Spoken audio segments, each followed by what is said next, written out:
word. Now, it might be difficult if they say you got the word on strength today, but that's not what you've been teaching on. But guess what? You know something about strength. So you can get up there and you can get the scriptures and you can do what you need to do to preach about strength. But if they say you got the word, you can say, you know what, I wasn't prepared to speak today and I can't do that. No, we're always supposed to be ready. So as musicians, as intercessors, as whatever, we need to always be ready to do what we've been gifted to do. And we can't wait till it's time to do it to figure out whether or not I can or I can't. If you get called up to sing a song, you should always have a song in your heart because you're a singer. Now, it might not be the one they wanted, but they called you up at the last minute and said, I want you to sing. Because that's what we do. We sing. So if it's Mary Had a Little Lamb, and I'm just going right out because that's just been in my heart. Mary Has a Little Lamb. As a singer, you should always have a song that does what you need, your song. So to say, I don't have one, that's not good. That's incompetent. And as long as you're just sitting out in the audience and just hanging out doing what you want to do, that's one thing. But once you step up and say, I'm in this position, and this is my responsibility, this is my ministry, that is unacceptable. Now, again, as a musician, especially when you are a church musician, you can't limit yourself to, I only know these songs. I only know how to beat this way. I only know how to play this on the flute. I only know how to do this with my guitar. You have to constantly develop that skill because church ministry requires so much more. So, as a dancer, you can't say, I only know how to do this, and that's all I'm going to do. You don't know. When you step up and say, I'm a dancer, you should be perfecting that gift that you can do more than just swing your arms. And then whatever the song is, not just to do moves. You've got to minister it. And that's the same thing as a musician. You've got to minister it. As a singer, you've got to minister that song, not just sing it. Drummers, you're not just keeping the beat. You've got to minister through the drums. Sound person, you're not just flipping switches and making sure everything, but you are ministering through whatever you're doing.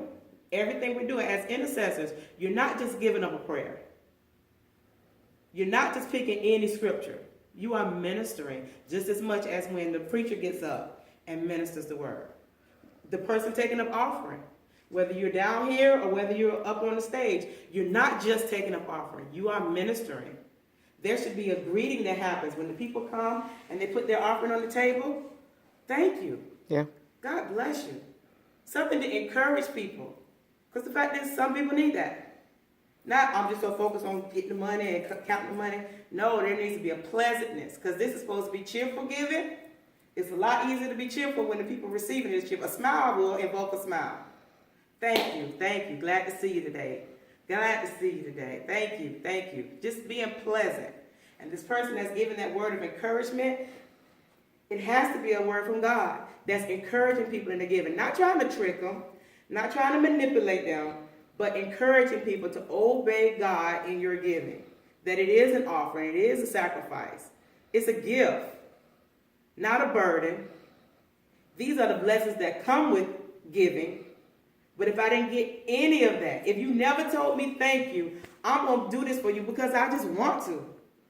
And I get pleasure out of even being able to do it. Okay? That I'm blessed enough that I can do something nice to you, even especially when you don't say thank you. That doesn't stop me from doing what I want to do, because I want to do it. You're not holding nothing over my head. You know, I'm not paying you back the money that you borrowed me because that's just the right thing to do.